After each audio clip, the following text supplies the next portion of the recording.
दोस्तों, हम हर हफ्ते बड़ी मेहनत और लगन से आप सबके लिए एक दिल दहला देने वाली एनिमेटेड हॉरर स्टोरी तैयार करते हैं।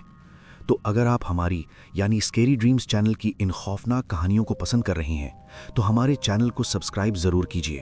और हाँ, हमारी हर नई वीडियो की तुरंत नोटिफिकेशन के लिए उस बेल आइकन को दबाना बिल्कुल मत भूलना।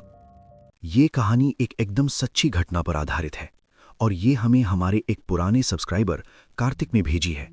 कार्तिक उसी कॉल सेंटर में काम करता था जहां ये रूह कंपाने वाला हादसा पेश आया। कार्तिक और उसका एक बहुत करीबी साथी समर गुड़गांव के उद्योग विहार इलाके में एक मशहूर बीपीओ में नौकरी करते थे जिसका नाम सैफरन बीपीओ था। उनकी शिफ्ट हमेशा रात की होती थी। पूरी रात वहां कंप्यूटर स्क्रीन्स की वो नीली सफ़ेद रोशनी और हेडसेट से आती लोगों की आवाज़ें उस बड़े से हॉल में गूंजती रहती थीं। रात के सन्नाटे में वो ऑफिस एक अलग ही दुनिया लगता था। बाहर का इंडस्ट्रियल एरिया बिल्कुल वीराना हो जाता था और अंदर सिर्फ थके हुए एजेंट्स अपने अपने क्यूबिकल्स में डूबे रहते थे। उनके क्यूबिकल के ठीक बगल में एक कैबिन था जहां एक बहुत ही खूबसूरत लड़की काम करती थी। सिस्टम पर उसका लॉगिन नाम रोज शो होता था। रोज का एक नियम था, वो हमेशा ठीक वक्त पर ऑफिस आती, खामोशी से अपना बैग चेयर पर रखती, सिस्टम लॉगिन करती और हेडसेट लगाकर अपने काम में मशगूल हो जाती। समर थोड़ा मिलनसार किस्म का लड़का था, इसलिए वो कभी कभार उसे हाय बोलने की कोशिश करता था। रोज बस एक हल्की सी स्माइल देती और दोबारा अपनी स्क्रीन की तरफ देखने लगती थी। उसका व्यवहार सबके साथ बिल्कुल नॉर्मल और प्रोफेशनल था। वो ऑफिस की स्टार परफॉर्मर थी और सभी लोग उसे इज्जत देते थे। लेकिन एक रात करीब 12:30 बजे रोज के सिस्टम पर एक अजीब सी कॉल आई। वो अपना हेडसेट लगाकर बहुत देर तक बिल्कुल धीमी आवाज में बात करती रही। रोज उस कॉल पर कई घंटों तक लगी रही, जो कि बहुत अबनॉर्मल था। कार्तिक और उसकी पूरी टीम को यह देखकर बहुत अजीब लगा, क्योंकि कॉल सेंटर में अक्सर कॉल्स 10-15 मिनट से ज्यादा नहीं चलती थी। रोज की सेफ्टी की फिक्र करते हुए उनके टीम लीडर ने उसका कॉल टैप कर लिया, लेकिन जब उन्होंने वो कॉल सुनी तो उनके पैरों तले जमीन निकल गई, क्योंकि फोन के दूसरी तरफ कोई था ही नहीं, सिर्फ एक भयानक सन्नाटा था। कॉल टैप होते ही रोज ने तुरंत फोन कट कर दिया और सबकी तरफ बेहद गुस्से भरी नजरों से देखा। जब लीडर ने उससे पूछा कि वो इतनी देर किससे बात कर रही थी, तो रोज ने बिना कोई जवाब दिए अपना बैग उठाया और ऑफिस से बाहर निकल गई। उस दिन के बाद से ऑफिस आना रोज ने बिल्कुल बंद कर दिया।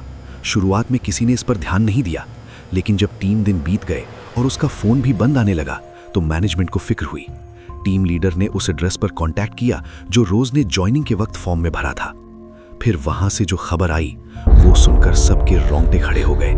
दरअसल जिस एड्रेस पर रोज रहती थी, वहां के लोगों ने बताया कि रोज की मौत तो कई साल पहले ही हो चुकी है। उसके पेरेंट्स ने भी रोते हुए कंफर्म किया कि उनकी बेटी 8 साल पहले एक हादसे में मारी गई थी।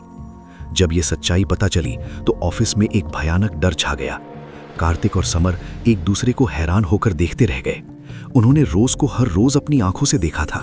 वो उनके बगल में बैठती थी, उसका सिस्टम रोज लॉगिन होता था।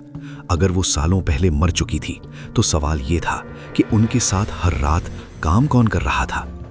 उस दिन के बाद से ऑफिस का माहौल पूरी तरह बोझिल हो गया। एक बार पेंट्री के पास किसी के चलने की आहट आई, जैसे कोई नंगे पैर फ्लोर पर कदम रख रहा हो। गार्ड ने पूरा कॉरिडोर चेक किया, लेकिन वहां कोई नहीं था। उसी रात एक एजेंट वॉशरूम से चीखती हुई बाहर भागी। उसका चेहरा डर के मारे पीला पड़ गया था। उसने बताया कि जब वो मिरर में देख रही थी तो उसके ठीक पीछे रोज खड़ी थी। सफेद शर्ट, खुले बाल और आंखें बिल्कुल खून की तरह लाल थीं। पर जैसे ही उसने पीछे मुड़कर देखा, वॉशरूम बिल्कुल खाली था। इसके बाद लोग रात में अकेले वॉशरूम जाना छोड़ने लगे। फिर एक रात पेंट्री की मोशन सेंसर लाइट अचानक खुद ब खुद जलने लगी। सीसीटीवी फुटेज में एक अजीब सी परछाई दिखी जो वाटर डिस्पेंसर के पास एक इंसानी आकृति में बदल गई।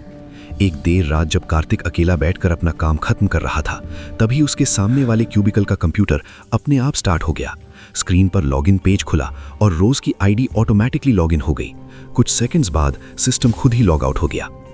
समर को इन सब पर यकीन नहीं था जब तक उसके साथ वो भयानक हादसा नहीं हुआ। एक रात जब कार्तिक छुट्टी पर था, समर के सिस्टम पर एक कॉल आई। जैसे ही उसने कॉल उठाई, वही ठंडी आवाज आई, समर घबरा गया और कॉल कट कर दी। तभी ऑफिस की लाइट्स फ्लिक करने लगी और बंद हो गई। सब लोग नीचे चले गए, पर समर अपनी सीट पर डर के मारे सुन बैठा रहा। तभी उसने देखा कि रोज की खाली चेयर अपने आप गोल गोल घूम रही है।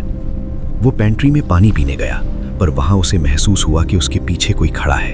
एक आवाज आई, हाय समर, तुम तो मुझे भूल ही गए। उसने मुड़कर देखा तो वहां वही लाल आंखों वाली लड़की थी। समर वहां से लिफ्ट की तरफ भागा। उसने ग्राउंड फ्लोर का बटन दबाया, पर जब लिफ्ट खुली तो वहां ऑफिस नहीं बल्कि एक पुराना कब्रिस्तान था। वहां बहुत से मुर्दे उसे घूर रहे थे और बीच में रोज खड़ी थी। रोज ने कहा, मुझे तो तुम बहुत पसंद हो समर, आजकल कॉल क्यों नहीं करते? समर लिफ्ट के कोने में दुबक गया और भगवान का नाम जपने लगा। जब अगली शिफ्ट के लोग आए तो उन्होंने देखा कि समर लिफ्ट में कांप रहा था। अगले दिन उन्होंने नौकरी छोड़ दी। बाद में पता चला कि वो बिल्डिंग एक पुराने कब्रिस्तान पर बनी थी। आज वो बीपीओ बंद हो चुका है, लेकिन डर आज भी जिंदा है। समर को आज भी हर रात 1:45 बजे एक कॉल आता है।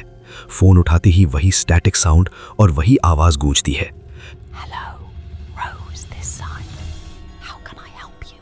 सबसे खौफनाक बात यह है कि वो कॉल उसी पुराने बंद पड़े कॉल सेंटर के लैंडलाइन से आता है।